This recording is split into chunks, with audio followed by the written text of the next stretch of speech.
तस्मै श्री गुरुवे नमः।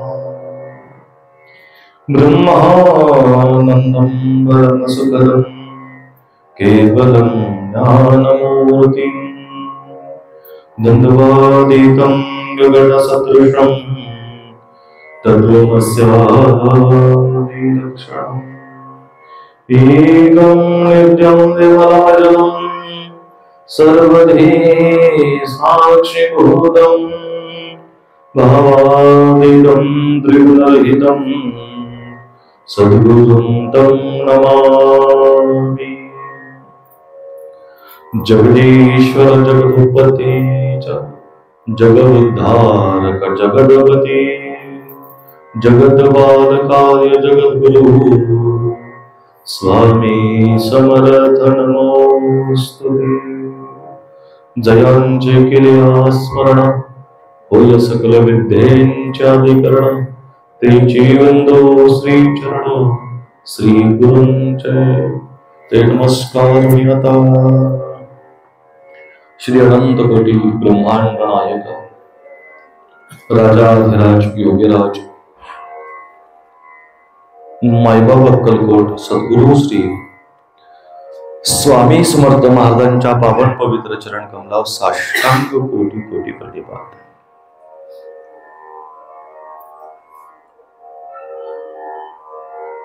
जगाच्या मालकाची सेवा करत असताना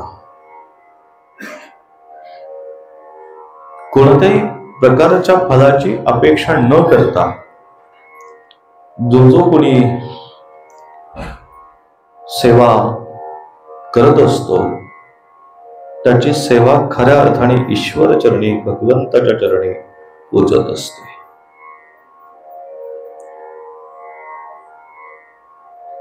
पण हे सगळं करताना सगळ्यात महत्वाचं असतो तो म्हणजे विश्वास। संतांच्या पायी हा माझा विश्वास। काय झालंय, सद्गुरूंच्या सेवेमध्ये आम्ही सगळे आलो खरं, परंतु कधी कधी संसारातले काही अडचणी, संसारातले काही दुःख निर्माण झालं की मग कुठंतरी देवावर संशय निर्माण होतो, देव आहे की नाही, मग देव आमचा ऐकतो की नाही, देवापर्यंत आमची प्रार्थना पोचते की नाही, अशा अनेक प्रश्नाने तो पूर्णपणे चक्रावून जात असतो। यावत कधी कधी एवढी सगळी सेवा करून सुद्धा आपल्याला काही मिळत नाही, देवाचं आपल्यावर लक्ष नाही, देवाची आपल्याला कृपा होत नाही, असाही काही काही वेळेस मनामध्ये अनेक लोकांचा हा भाव प्रगट होत असतो। खरं तर वास्तविक पाहता सुरुवातीला सांगितलं की कुठलीही सेवा करत असताना फलाची अपेक्षा करू नका।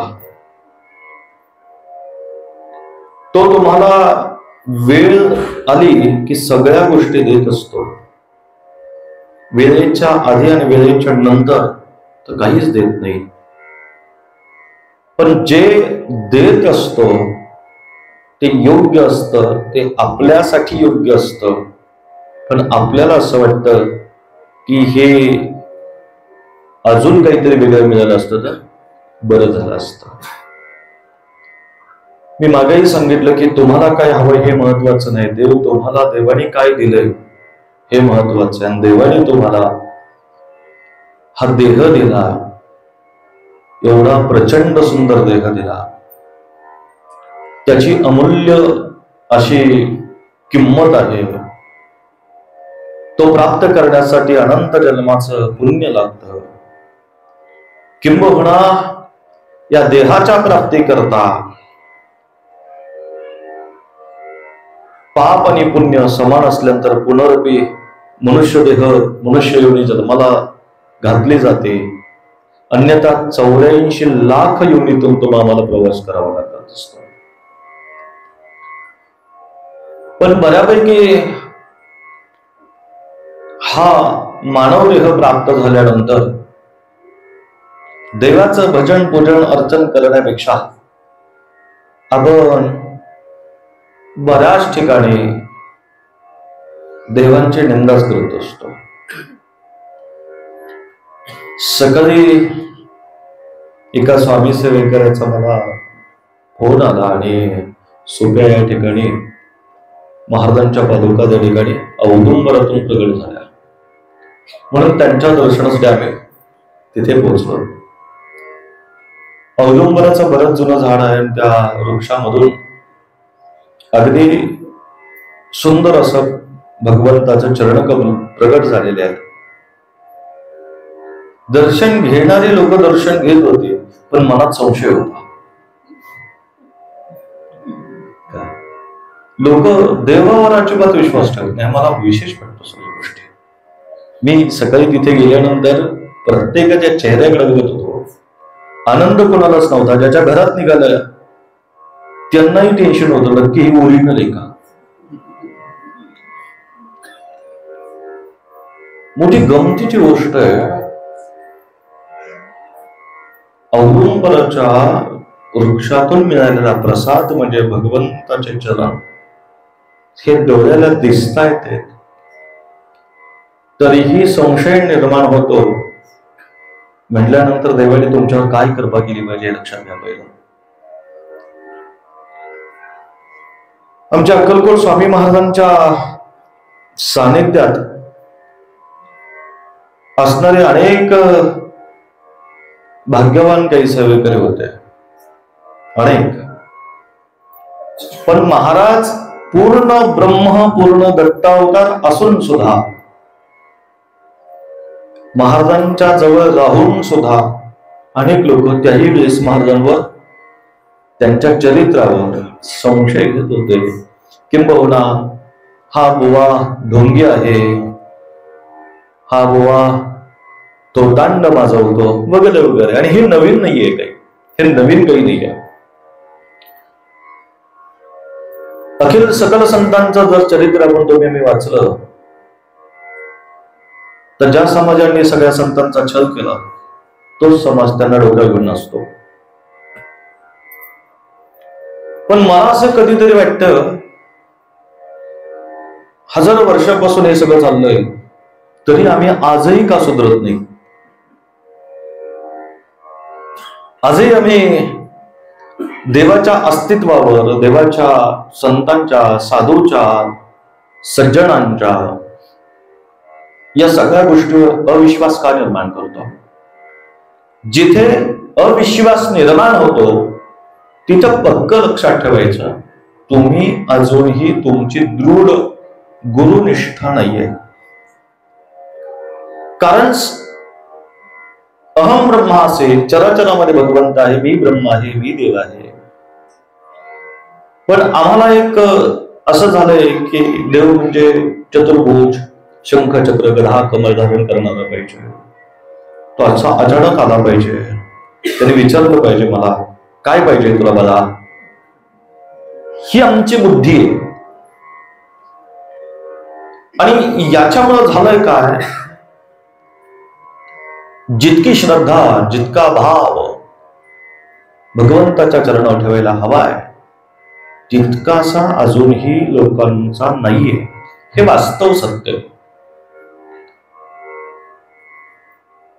अक्कलकोट सद्गुरू स्वामी समर्थ महाराजांचे परमनिष्ठावंत आणि महाराजांचे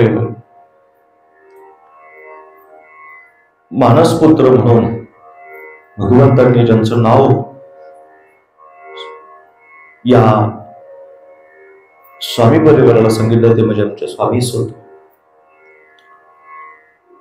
स्वामी सूत महाराजांनी दिलेल्याप्रमाणे आज्ञाप्रमाणे मठाची स्थापना करून महाराजांची निष्कलंक निस्वार्थ पूजा अर्चना आणि सेवा करीत होते. त्यावेळेस हरिभाऊ यांना म्हणजे स्वामी सुतांना भेटण्यासाठी रामकृष्ण सर देसाई नावाचे सदग्रस्त त्या ठिकाणी आले. रामकृष्ण सरदेसाई मठामध्ये गेले, दर्शन केलं. आणि खूप दुःखाने पीडित असणारे हे कुटुंब रामकृष्ण सरदेसाईंचं, त्याचं कारण त्यांच्या कुटुंबामध्ये उभयंता जोडीला क्षयरोगाने ग्रस्त केलं होतं आणि त्या व्याधीतून ते बाहेरच पडत नव्हते. आणि त्यावेळेस नेमकं त्या ठिकाणी चर्चा चालू होती, संवाद चालू होता. नुकतेच सरदेसाई यावं आणि महाराजांच्या अलौकिक कार्याचा त्या ठिकाणी कौतुक चाललेलं होतं की अक्कलकोटला एक सत्पुरुष आहेत, प्रत्यक्ष दत्त महाराजांचे अवतार आहेत. यन चिंतेन तेच्या अर्थम तम तम प्राप्नोति निश्चितम. जे जे मनात येतात ते सगळं देतात. असा कामधेनू कल्पतरू अक्कलकोट मध्ये आहे. अनेक व्याधीग्रस्त लोकांची व्याधी घालवली, ज्या ज्या मनोकामना आहेत त्या पूर्ण केल्या. कलियुगामध्ये प्रत्यक्ष दत्त महाराजांचं दर्शन म्हणजे अक्कलकोट मधील स्वामी समर्थ. आणि हे सगळं रामकृष्ण सरदेसाईजींनी ऐकलं आणि स्वामी सुतांच्या चरणावर नतमस्तक होऊन प्रार्थना केली. स्वामी सुत आम्हा उभयंत जोडीला क्षयरोगाने ग्रस्त झालेला आहोत. प्रचंड त्रास त्या ठिकाणी यातना आम्ही भोगत आहोत. आम्हाला यातून मुक्तता द्या. आम्ही वाटेल ती महाराजांची सेवा करायला तयार आहोत. स्वामी सुतांनी त्यांना एकच सांगितलं की तुम्ही आमच्या मालकाचं नामस्मरण करा, श्री स्वामी समर्थ जप करा आणि एक वेळ तुम्ही अक्कलकोटला जाऊन या. रामकृष्ण सरदेसाई आणि त्यांच्या अखंड सौभाग्यवती अन्नपूर्णा ही उभयंत जोड अक्कलकोटास दर्शनाला निघाली. मजल दर मजल करत ही उभयंत जोड अक्कलकोटला पोहोचली. आणि अक्कलकोटला पोहोचल्यानंतर प्रचंड गर्दी त्या ठिकाणी पाहिली. जगाच्या मालकाच्या दरबारातले अनेक जण महाराजांच्या दर्शनावर सगळ्यांनी रांगाच्या रांगा लावल्या. प्रत्येक जण त्या ठिकाणी येऊन आपला काही अनुभव व्यक्त करतो. तर काही लोक आपलं दुःख समर्पित करण्यासाठी येतात, तर काही लोक सुखाच्या अपेक्षेने येतात, तर काही लोक आपले पंचप्राण स्वामींच्या चरणात समर्पित करण्यासाठी येत असतात.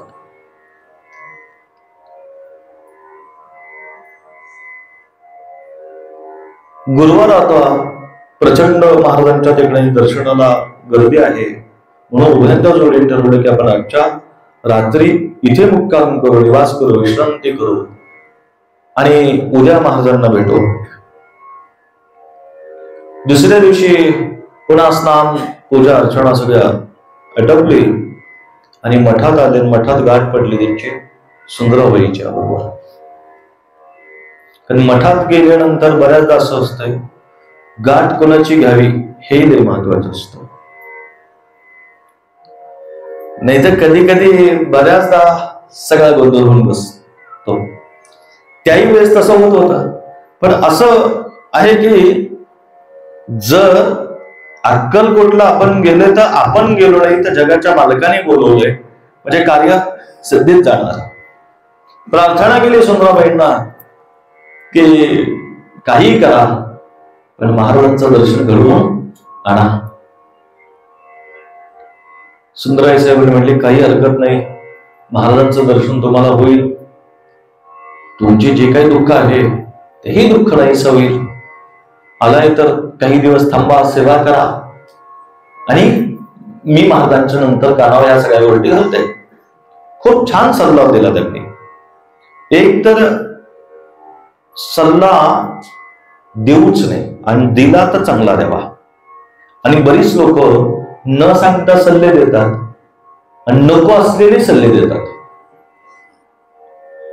सुंदराई साहेबांनी त्या उभयंत जोडीला सरनाईकांना, सरदेसाईंना, देसाईंना सांगितलं की तुम्ही उभयंत जोडीने स्वामींच्या मठामध्ये सेवा करा. त्या उभयंत जोडीने सेवेला लागले. रोज सकाळी महाराजांचं अखंड नामस्मरण जे चालू करायचे ते निशापर्यंत भगवंताचं नामस्मरण अखंड मुखामध्ये अहोरात्र ठेवायचे आणि मिळेल ती सेवा मठामध्ये करत होते, विनंती सेवा करत होते.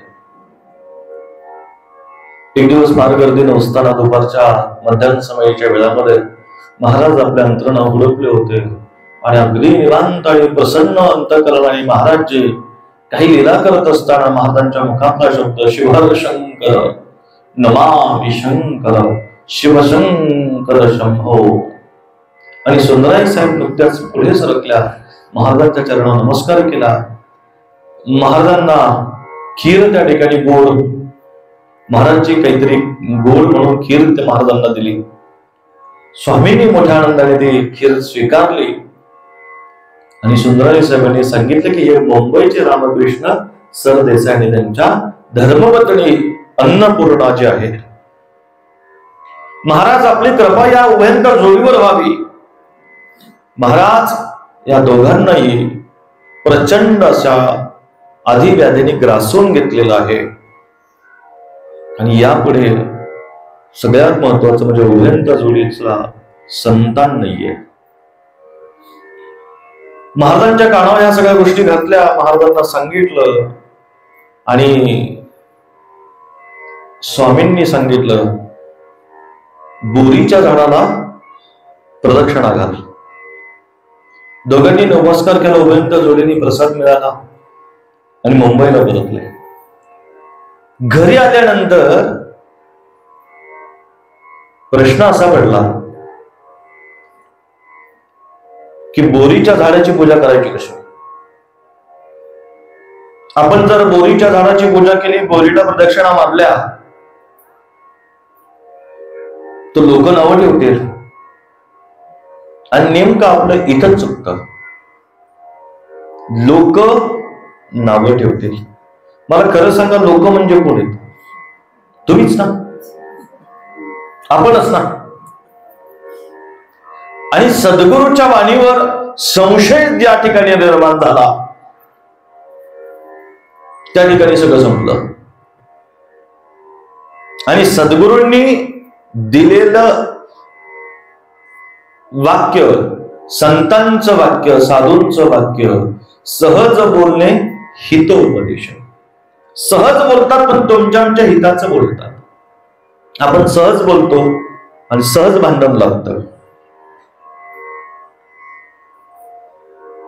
दोघांनी ठरवलं नको नको बोरीच्या झाडाची पूजा करायची नाही. आता काय करायचं? पिंपळाच्या झाडाची पूजा करू. आणि महाराजा अन्नपूर्णा त्या सरदेसाईंच्या धर्मपत्नीने पिंपळाच्या झाडाची पूजा अर्चना करायला सुरुवात केली. प्रदक्षिणा घालायला सुरुवात केली. रोज प्रदक्षिणा घालायचे.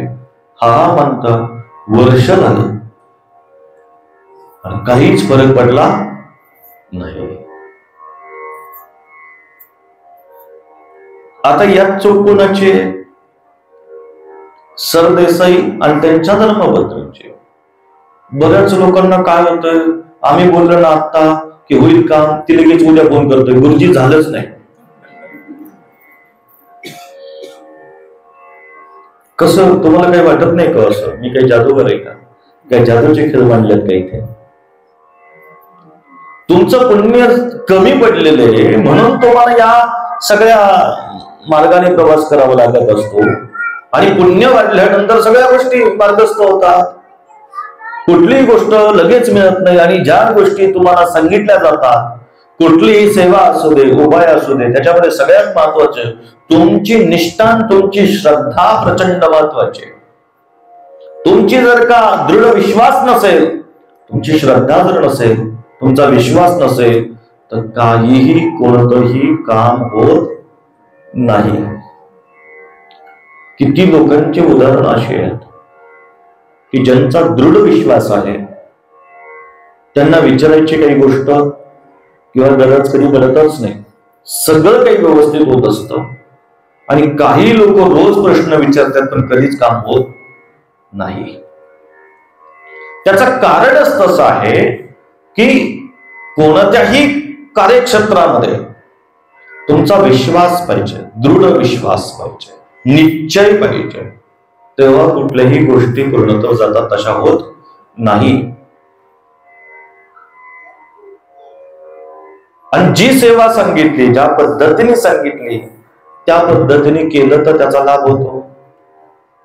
तुम्हाला सांगितलं एक आणि तुम्ही केलं एक, असं कसं चालेल? जर तुम्ही पंढरपूरला जायचंय तुम्हाला आणि तुम्ही जर कोल्हापूरच्या गाडीत बसला आणि उतरल्याने म्हणला याला पंढरपूर कसं नाही आलं, तर चूक एसटी ड्रायव्हरची का तुमची? साहजिकच आहे ना, चूक तुमचीच आहे. तसं बऱ्याचशी लोक अजूनही चुकीच्याच गाडीत बसलेत. लक्षात घ्या, बरीचशी लोक अजूनही चुकीच्याच गाडीत बसल्यात. काही लोक ते स्टँडलाच आली नाहीत, काही डेपोत आल्यात पण प्रवास सुरू नाही झाला. काही लोक डेपोतून, काही लोक बसमध्ये बसल्यात पण विश्वास नाही. काही लोकांना अजूनही विश्वास नाही आणि जे बिंदास बसल्यात ते पोचल्याशिवाय राहत नाही. आता बऱ्याच लोकांना यातले काहीच गोष्ट कळली नसेल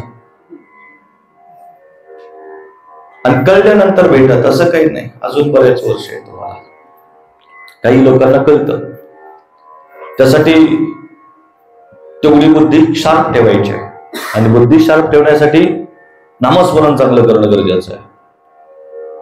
मी एका माणसाला सेवा म्हणून उपाय सांगितला. घरात दोष असल्यानंतर, आता थोडस ज्योतिषचा पीएचडीचा माणूस आहे, लोक मोठ्या प्रेमाने आणि काळजीने आणि विश्वासाने विचारतात, महाराज जरा, आणि आहे म्हणून आपल्याला भगवंताने दिलेलं ज्ञान आहे म्हणून ते वाटायचं.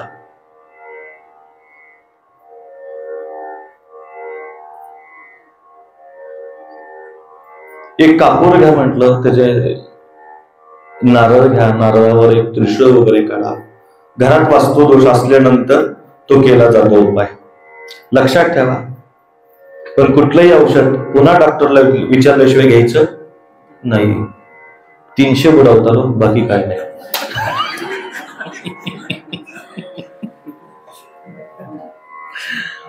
असं सांगितलं बाबा, नारळ घ्या आणि त्याच्यावर त्रिशूळ वगैरे काढा आणि कापूर ठेवा, घरावरून वळून पाण्यात टाका. घरावरून वळून टाका. वाच्यार्थ लक्षात घेतला त्या शाळेने. जुनं सापराचं घर, शिडी लावून घरावर चढला, घरावर उभा राहिला, नारळ कापूर ठेवला आणि पेटावला,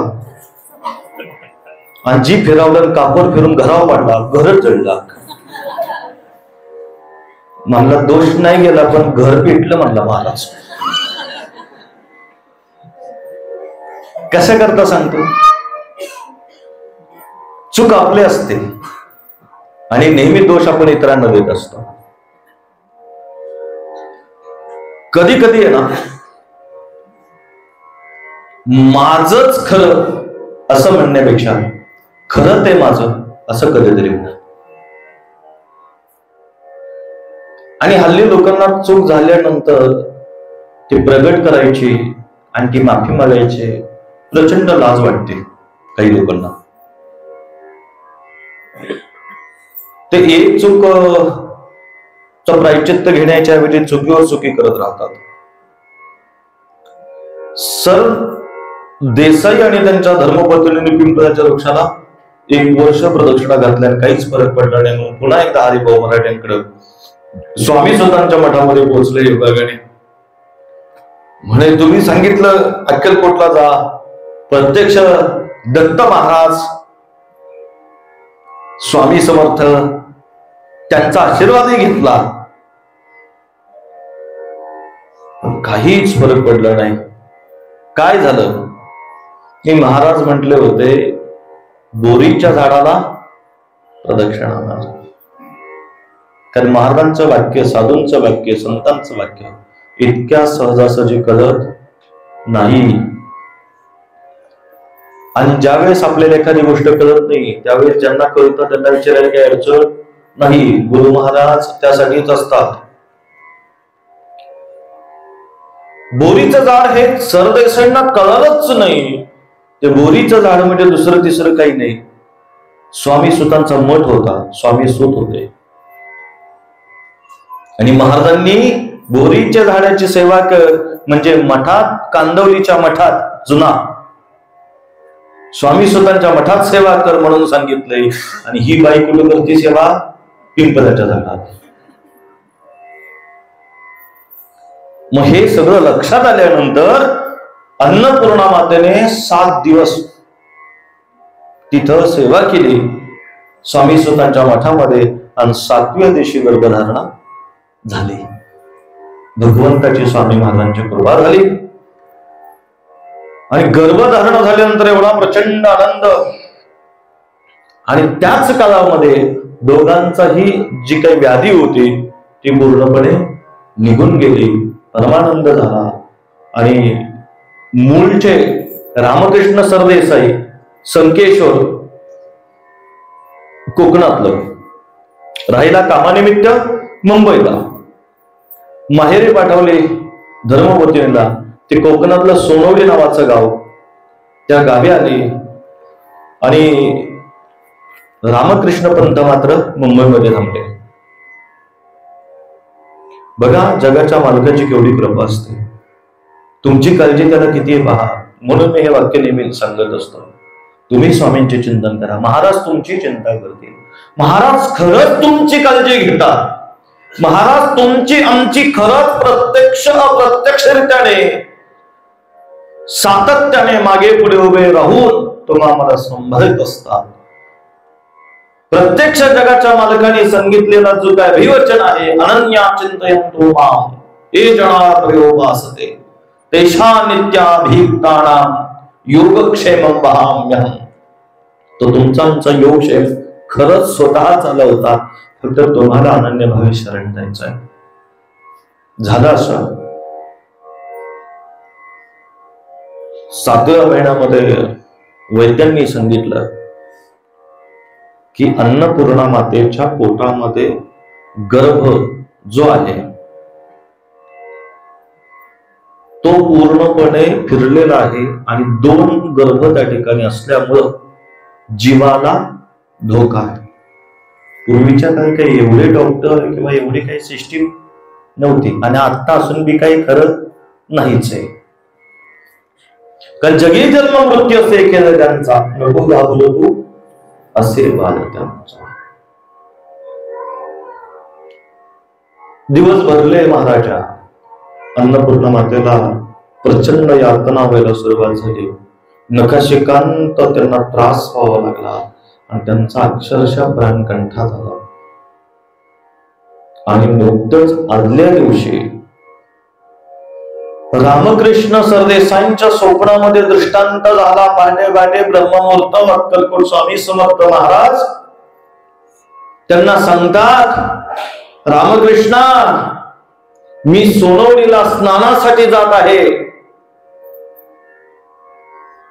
दृष्टांत सांगतो. रामकृष्णांना सरदेसाईंच्या लक्षात येतं की निश्चित काहीतरी अशुभ घडणार आहे. ज्याची जगाच्या मालकाने स्वप्नात सांगितलंय, दृष्टांत दिला की मी सोनवलीला अंघोलीला जातलोय, आणि जीव घाबरला महाराजा. आणि इकडे ती प्रसूतीची वेळ जवळ आली. मध्यान रात्र, नखशिकांत यात्रा, प्राणकंठाशी सगळ्याच्या सगळे देवाचा धावा करतात. कुणालाच काही करता येईना. ती बाळातील अन्नपूर्णाबाई अंतर्नाव भगवंत स्वामी देवांचा धावा करते. आजूबाजूला बसणाऱ्या बाया फक्त देवाची प्रार्थना आणि धावा आणि नमस्कार आणि प्रार्थनाशिवाय काहीही करू शकत नव्हत्या. आणि तेवढ्यात दरवाजावर थाप पडली. दार उघड बाई, आता दार उघड बाई. 9वारी साडी नेसलेली माझ्या जगाच्या मालकाने 9वारी साडी नेसली. एका आजीचं रूप, एका बाईचं, एका सौभाग्यवतीचं रूप धारण केलं. ठसठसीत कुंकू लावलंय, हातात बांगड्या आहेत, आणि जगाच्या मालकानी मालकीनबाईचं रूप घ्यावं, दारावर हात टाकावा, थाप टाकावी आणि दार उघड बये, भिवू नको, मी तुझ्या पाठीशी आहे. जगाच्या मालकाने म्हणावं. गडबडीत एवढ्या रात्री अपरात्री कोण वर आलं? महिलांची चुलबुल सुरू झाली. जुन्या जाणकार काही महिला उठल्या. अरे कोण आहे, कोण आहे? दरवाजा उघडला. लख प्रकाशात प्रत्यक्ष लक्ष्मीचं रूप, प्रत्यक्ष लक्ष्मीचं रूप. पदर कोचला. ए बाया हो, बाहेर व्हा, मी बाळंतपण करते अन्नपूर्णाचं.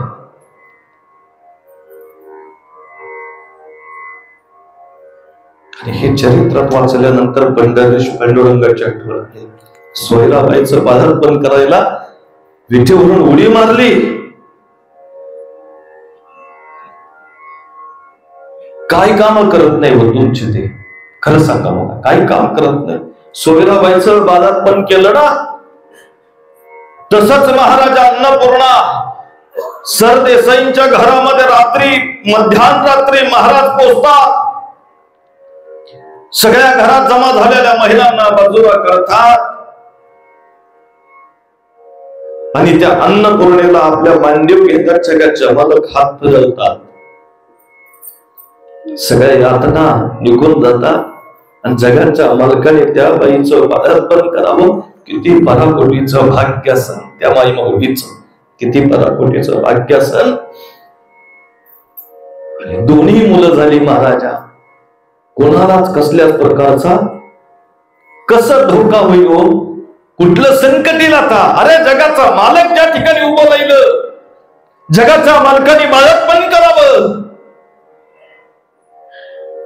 मला असं वाटतं कधी कधी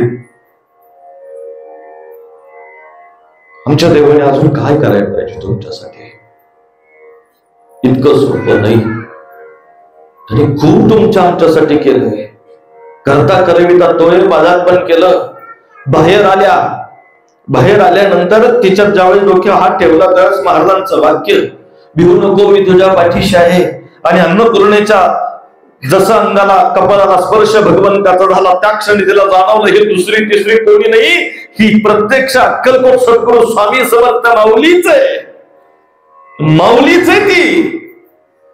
धायमाय करायला लागली. दोन्ही मुलं अगदी राम लक्ष्मणागत अगदी जवळ ठेवल्या. महाराजांनी आशीर्वाद द्यावा, बाहेर निघावं. महिलांनी विचारावं, ओ अक्का, ओ ताई, ओ माई, कुठल्यात तुम्ही? काय गाव आहे, काय नाव आहे? एवढे रात्री परगावचे आहेत का, पाहुण्याबाई आहेत का, कुठून आला? सगळे प्रश्न विचारेपर्यंत महाराजा जगाची मालकीनबाई कमरो हात ठेवून उभी राहिली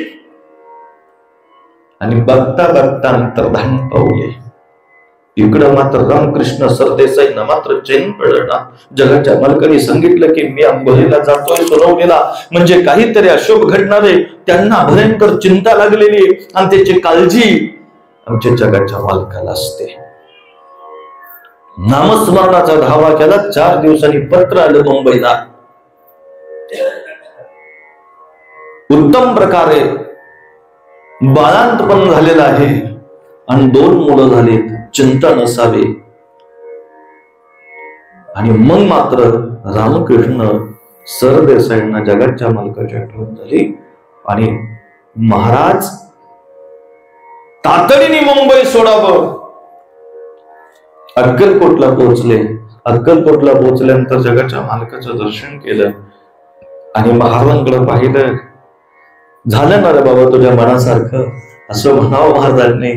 आणि ज्या गोष्टीची खूण होती ती गोष्ट पटली. सांगायचं महाराजा तात्पर्य आजच्या कथेतून, गुरु कथेतून, महाराजांच्या बकरीतल्या या अनमोल अशा कथामृतातलं एकच आहे. संतांच्या पायी हा माझा विश्वास. तुमची आमची सगळ्यांची लाज जर राखणारा कोण असेल तर तो भक्त आहे, तो म्हणजे अक्कलकोटचा स्वामी महाराज. म्हणून सेवा करत असताना त्यांच्या चरणावर दृढ श्रद्धा, भक्ती, भाव, विश्वास तुम्ही ठेवा. तो तुमच्या मागे पुढे कालही होते, आजही आहेत आणि अनंत काळापर्यंत राहतील. अशीच त्यांची अखंड सेवा तुमची, आपली सगळ्यांची सेवा त्यांच्या चरणावर जावी. म्हणून काय केलं पाहिजे? तुम्ही स्वामींचे चिंतन करा, महाराज तुमची चिंता करतील. अवधूत चिंतन. श्री गुरुदेव दत्त. सद्गुरु श्री स्वामी समर्थ महाराज की. अर्चनदानाची सेवा स्वामी बुद्धिपारायण. विशालजी गायकवाड राहणार निरा त्यांची अर्चनदानाची सेवा आहे. स्वामी महाराज त्यांच्या जीवनामध्ये, त्यांच्या संपूर्ण कुटुंबामध्ये अखंड स्वामी नामाची नाम जलगंगा अविरहतपणे मुखामध्ये वाहत राहो, अशी महाराजांच्या प्रार्थना आणि वाणीला पूर्ण विराम. अवधूत चिंतन. श्री गुरुदेव दत्त. सद्गुरु श्री स्वामी समर्थ महाराज की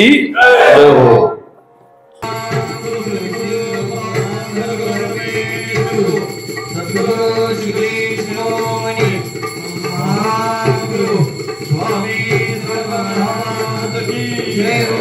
हिंदू सनातन धर्म की अधर्म का